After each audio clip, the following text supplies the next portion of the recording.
Welcome, everyone. Today we are diving into a topic that affects every single one of us, regardless of our role or background. When we talk about mental health, we are not discussing a niche or isolated issue. We are addressing something that fundamentally shapes how people think, learn, relate to one another, manage stress, and contribute to society. To put this into perspective, global data from 2019 shows that 970 million people were living with a mental disorder, and these conditions account for 1 in every 6 years lived with disability globally. These numbers demonstrate that mental distress is a widespread human experience rather than an anomaly. Our goal today is to establish this data-driven relevance and then immediately transition from pure statistics to practical mental health literacy, helping us recognize early signals so we can connect individuals to support before issues escalate. By the end of this session, you should be equipped with 4 core competencies. First, you will be able to explain mental health as a dynamic spectrum, moving away from a rigid healthy versus ill binary. Second, you will learn to recognize common signals of distress by observing shifts across a person's mood, thoughts, physical body, behavior, and overall daily functioning. Third, we will cover how to map various levels of need to appropriate support and recovery pathways, ranging from self-care to social support and professional care. Finally, you will learn how to use respectful, non-stigmatizing language that fosters safety and encourages early help seeking. Please keep in mind that this lecture is for educational purposes. It does not diagnose, treat, or replace professional medical advice, and any immediate safety concerns should always be directed to crisis or emergency services. To build a solid foundation, we must define what mental health actually encompasses. Mental health is far more than just the absence of a diagnosed psychiatric illness. It is a complex interplay of emotional, psychological, social, physical, and purposeful well-being. A person can be completely free of a formal clinical diagnosis and yet still be languishing, overwhelmed, or struggling to navigate daily life. Conversely, an individual living with a chronic mental health condition can, with the right support systems, experience high levels of connection, purpose, and stable functioning. Moving forward, our core mindset should shift away from asking purely, "What is wrong with this person?" to asking, "What helps this person function, adapt, and recover?" This brings us to our primary framework, the mental health spectrum. Rather than viewing mental health as a static state, we view it as a fluid continuum, where individuals move across different zones over time based on stress, sleep, safety, context, and available support. On one end, we have flourishing, marked by deep purpose and strong connection, followed by well, where daily functioning is stable. As pressures build, a person may shift into reacting, where early stress signs appear, and if unaddressed, into struggling, where functioning becomes visibly impacted. At the most severe end is crisis, which requires urgent safety intervention. The critical takeaway here is that movement occurs in both directions. A person's current zone is never a fixed identity, and early recognition combined with targeted support can shift someone back towards stability. To understand the nuances of this spectrum, we can examine the dual continuum model, which separates mental health into 2 distinct axes: mental illness symptoms on the horizontal axis and mental well-being on the vertical axis. This model demonstrates why well-being and illness are not direct opposites. For instance, someone with low symptoms and high well-being is flourishing, while someone with low symptoms but low well-being may be languishing in a state of emptiness. On the high symptom side, an individual in acute distress experiences high symptoms and low well-being, yet someone with those same high symptoms can attain supported recovery if they possess strong coping structures and high well-being. A clinical diagnosis does not erase a person's strengths, nor does the absence of a diagnosis guarantee well-being, which means our support plans must aim to build meaning and daily functioning alongside symptom reduction. When monitoring where someone might be on the spectrum, we must learn to evaluate patterns across multiple domains rather than overreacting to an isolated bad day. We observe shifts in moods such as persistent sadness, irritability, or emotional numbness, and changes in thoughts, including rumination, confusion, or intrusive thoughts.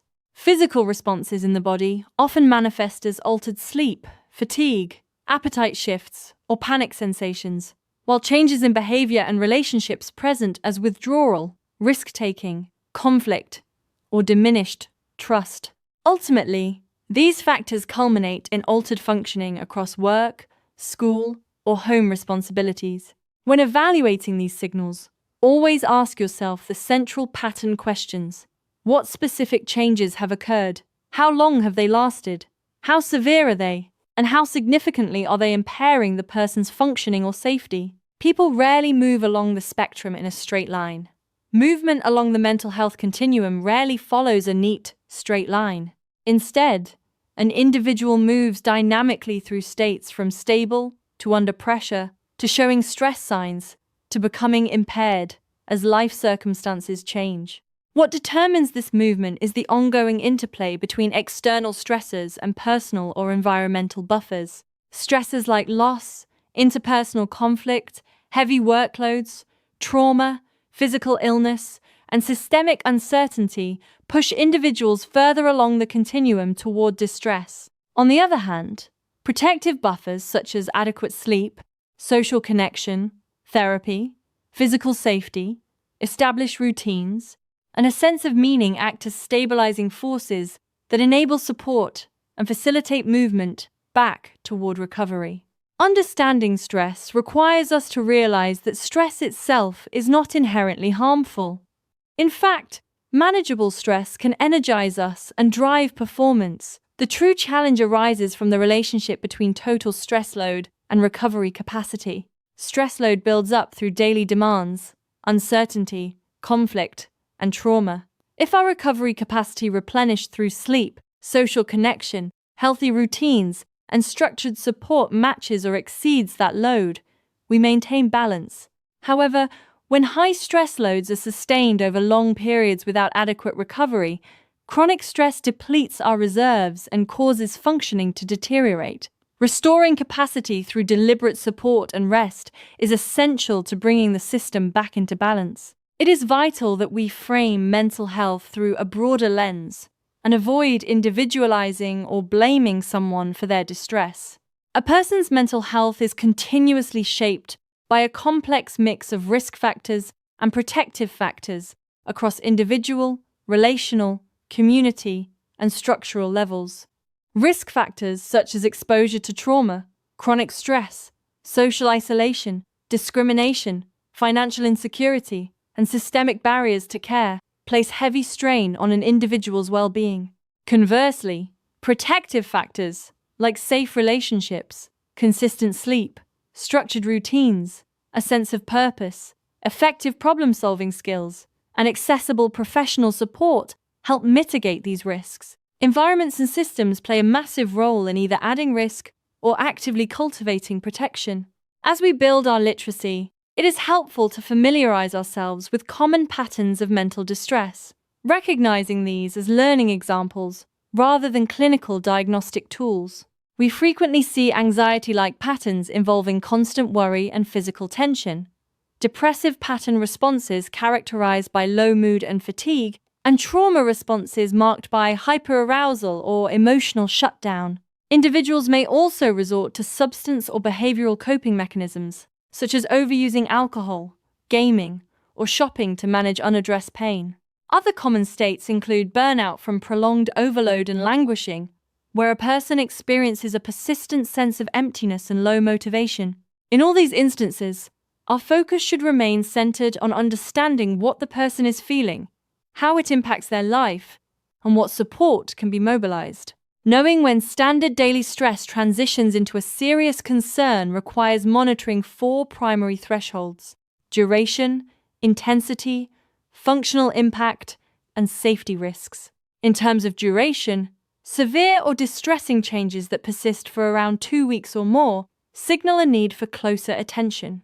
We must also evaluate intensity, looking out for severe emotional distress, panic, agitation, or overwhelming hopelessness. When these symptoms begin impairing an individual's ability to fulfill standard duties at work, school, or home, functional thresholds have been crossed. Most critically, if safety is compromised, evidenced by thoughts of self-harm, harm to others, or psychosis-like experiences, immediate action is required using emergency or institutional crisis pathways, and the situation should never be managed alone. You do not need to be a trained clinician to act as an effective, compassionate first responder for someone in distress. You can follow a simple 5-step conversation map: notice, ask, listen, connect, and follow up. Start by privately and gently naming the specific, observable changes you have seen. Next, ask open-ended questions such as, "How have things been for you lately?" to invite them to share. Listen actively by reflecting their feelings without rushing to offer unsolicited advice or downplaying their experience. Then, help connect them to choices, whether that means a trusted friend, a manager, a counselor, or a crisis line. Finally, check back in with them later while maintaining healthy emotional boundaries, using supportive phrases like, "I've noticed," and "Would you like help finding support?" While self-care is not a universal cure for complex mental health conditions, it serves as a critical foundational layer in a broader recovery ecosystem. Effective self-care functions by rebuilding an individual's baseline capacity through small, repeatable, and realistic daily actions. Key pillars within this ecosystem include prioritizing restorative sleep, engaging in regular physical movement, maintaining proper food and hydration, and establishing clear personal boundaries. Additionally, staying connected to community and cultivating activities that foster personal meaning replenish mental energy. These routines are most powerful when they are sustained consistently and linked with broader social and professional support systems. To provide effective assistance, support must be mapped to the specific level of need through a stepped care approach, ensuring that intervention intensity matches the individual's situation. At the foundational level, every individual benefits from everyday self-care, routines, and reflection. When additional challenges arise, informal support from trusted peers, family members, tutors, or managers provides a crucial second layer. If distress persists or impairs functioning, professional help, such as primary care doctors, counselors, psychologists, or psychiatrists, should be integrated into the plan. Finally, when immediate safety risks or extreme distress occur, urgent crisis care, emergency services, and institutional safety protocols must be utilized. The language we choose directly impacts whether individuals feel safe, seeking help, or driven into isolation due to stigma. Stigmatizing or dismissive language creates barriers to disclosure and delays care. We must actively phase out stigmatizing labels like crazy, attention-seeking, weak, or telling someone to just snap out of it. Instead, adopt objective, supportive phrasing that reframes the situation around needs, context, and human dignity. Replace harsh descriptions with terms like person experiencing distress, currently struggling, or in need of support. By framing discussions around a person's strengths and current needs, we normalize help seeking and build a safer culture. Mental health support should not rest solely on individual coping. We must also design environments that proactively reduce distress. Whether in a classroom, workplace, or community group, we can build psychologically safer spaces using 4 structural pillars: clarity, belonging, flexibility, and referral. Clarity involves setting transparent expectations and predictable routines. Belonging is fostered through inclusive language, peer connection, and respect for diversity. Flexibility means offering reasonable adjustments and multiple avenues for participation when individuals face hardship. Lastly, strong referral pathways ensure visible, easily accessible support options and warm handovers when care is needed, prompting us to ask, how can our community design make asking for help easier? Now, let's put these concepts into practice with a brief scenario analysis. Imagine a student or colleague who has missed 2 consecutive sessions, appears visibly exhausted, stops responding to group messages, and states, "I just can't keep up anymore."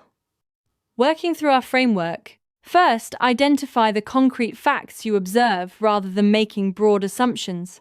Second, determine where this behavior might sit on the mental health spectrum while acknowledging any uncertainties. Third, draft a supportive, non-judgmental opening sentence to initiate a conversation. Finally, map out the appropriate level of support, deciding whether self-care, peer check-ins, professional services, or urgent care is required. Remember in our debrief that multiple valid interpretations exist, but the safest approach is always curious, kind, and connected. To conclude today's session, let's summarize our key takeaways. First, mental health is dynamic, and people continually move across the spectrum over time. Second, well-being and mental illness are not direct opposites. Personal strengths and symptoms can coexist within the dual continuum model. Third, signals of distress show up across multiple domains, including mood, thoughts, body, behavior, relationships, and overall functioning. Fourth, support must always be stepped to match the level of need, drawing appropriately on self-care, social networks, professional treatment, and crisis pathways. Finally, our language matters deeply because non-stigmatizing words create safety. Before you leave, complete your exit ticket by writing down one phrase you plan to use differently when discussing mental health moving forward.